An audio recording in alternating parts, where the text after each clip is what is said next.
बात करते हैं एग्जिट पोल। कल शाम को आ गया।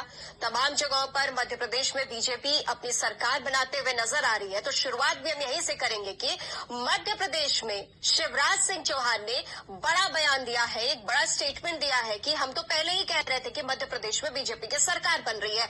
और ज्यादा जानकारी के साथ हमारे साथ जुड़ रहे हैं हमारे संवाददाता अभिषेक श्रीवास्तव और तमाम जानकारी अभिषेक से लेंगे। अभिषेक, मुख्यमंत्री शिवराज सिंह चौहान ने बड़ा स्टेटमेंट दिया है कल का एग्जिट पोल आने के बाद, जहां पर बीजेपी को मध्य प्रदेश में बहुमत के आंकड़ों के पास दिखाया जा रहा है कि बीजेपी अपनी सरकार बना रही है।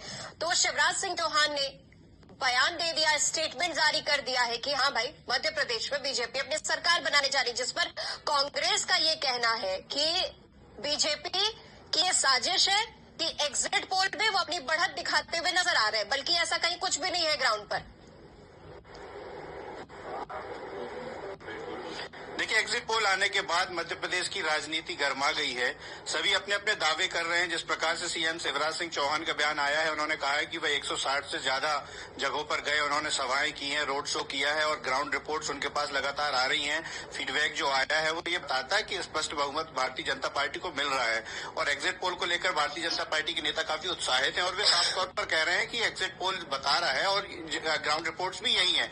लेकिन इसके उलट कांग्रेस जो है वह आरोप लगा रही है कि इस प्रकार से जो एग्जिट पोल है वह भाजपा की साजिश है, एक कोशिश है। आज सज्जन सिंह वर्मा ने प्रेस कॉन्फ्रेंस की है और उन्होंने उसमें कहा है कि जिस प्रकार से ये एग्जिट पोल बताए गए हैं वो भाजपा की साजिश है, अधिकारियों को डराने के लिए ये साजिश है और ये षड्यंत्र है कांग्रेस के कार्यकर्ताओं को हतोत्साहित करने के लिए, जिससे मतगणना स्तर पर कांग्रेस के कार्यकर्ता हतोत्साहित रहे। लेकिन वे भी समझ रहे हैं और जनता भी समझ रही है। कांग्रेस कहती है कि जनता पहले से ही बदलाव लाना चाहती थी, तो उनके अपने दावे हैं, भाजपा के अपने दावे हैं। भाजपा कह रही है कि एग्जिट पोल से भी बढ़कर उनकी सीट आएंगी। आखिर देखने वाली बात होगी कि एग्जिट पोल कितना सही होता है, क्योंकि बहुत से संस्थानों ने जो है कांग्रेस की जो है वह सरकार बनाते हुए बताया और बहुत से लोगों ने पार्टी का बताया, तो बट गए हैं। इस बार कोई एक तरफा नहीं जा रहा है। कांटे का मुकाबला जैसे पहले था वैसे अभी भी समझ में आ रहा है। अब ये देखा जाएगा कि कौन से जो संस्थान है जो जिन्होंने एग्जिट पोल किया उनमें से कौन सा टीक बैठता है। अभिषेक, तो वहीं अगर हम कमलनाथ के ट्वीट की बात कर लेते हैं, जिस पर उन्होंने कहा कि मतगणना के दौरान जिस दौरान रिजल्ट की काउंटिंग की जाएगी 3 तारीख को, एक एक वोट पर उनकी पैनी नजर रहने वाली है। बिल्कुल, एग्जिट पोल से जुड़ी हुई प्रतिक्रिया है ये। एग्जिट पोल के बाद दी हुई प्रतिक्रिया है, एक्स किया है उन्होंने और ये कहा है कि जो है विजन से नहीं होते हैं चुनाव, जो है वो माफ कीजिए टेलीविजन से नहीं होते, विजन से होते हैं। और कांग्रेस का एक एक कार्यकर्ता जो है एक एक वोट पर नजर रखे और मुस्तैदी से मतगणना में खड़ा रहे और ध्यान रखे, क्योंकि ये भ्रमित करने वाली बात भी हो सकती है। तो लगातार कांग्रेस जो है वो ये मैसेज देने की कोशिश कर रही है कि जो है अधिकारियों को दबाव बनाने के लिए, कांग्रेस के कार्यकर्ताओं को जो है वह दिग्भ्रमित करने के लिए इस प्रकार के एग्जिट पोल सामने लाया गया है, क्योंकि कांग्रेस को ये भरोसा है कि सरकार बनने जा रही है। और उन्होंने भी कहा है कि कमलनाथ ने अपने ट्वीट में साफ तौर पर कहा है कि कांग्रेस की सरकार बन रही है। तो लगातार दावे कर रही है कांग्रेस की, जमीनी हकीकत बता रही है कि कांग्रेस की सरकार बन रही है, इसलिए भ्रमित न हो।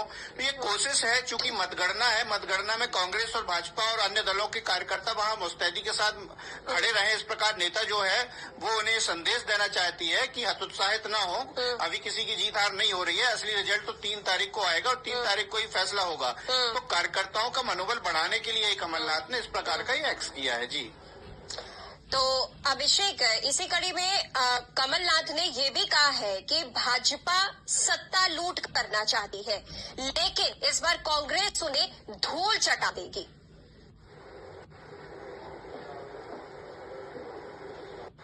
देखिए, जिस प्रकार से कमलनाथ लगातार पूरे चुनाव में सक्रिय रहे हैं, जगह जगह उन्होंने सभाएं की हैं और जिस प्रकार से काफी तीखे आरोप भारतीय जनता पार्टी पर लगाते रहे हैं, तो लगातार ये बातें वे कहते रहे हैं।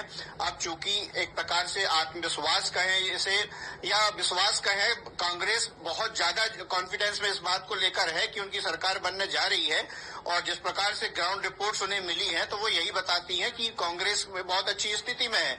तो वे संदेश देना चाह रहे हैं कि कहीं न कहीं भारतीय भारतीय जनता पार्टी इस बार हार रही है और कांग्रेस जीत रही है। जिस प्रकार से अन्य राज्यों पर यदि आप नजर रखें तो वहां पर भी कांग्रेस बहुत बेहतर करने जा रही है। तो ऐसे में मध्य प्रदेश से भी उन्हें उम्मीद है और इसलिए वही आरोप प्रत्यारोप के दौर यहाँ पर जारी है। अब चूंकि नजदीक है समय 3 दिसंबर, तो अब इंतजार तो उस दिन का करना होगा, लेकिन ये तय है कि ये 2 दिन बचे हैं। इन 2 दिनों में भी कोई कोर कसर कांग्रेस हो या भाजपा एक दूसरे पर आरोप प्रत्यारोप रखने के लिए जो है कम नहीं छोड़ना चाह रही है और वो लगातार एक दूसरे पर आरोप प्रत्यारोप कर रहे हैं। जी अभिषेक, हम आपके पास लौटेंगे। इसी बीच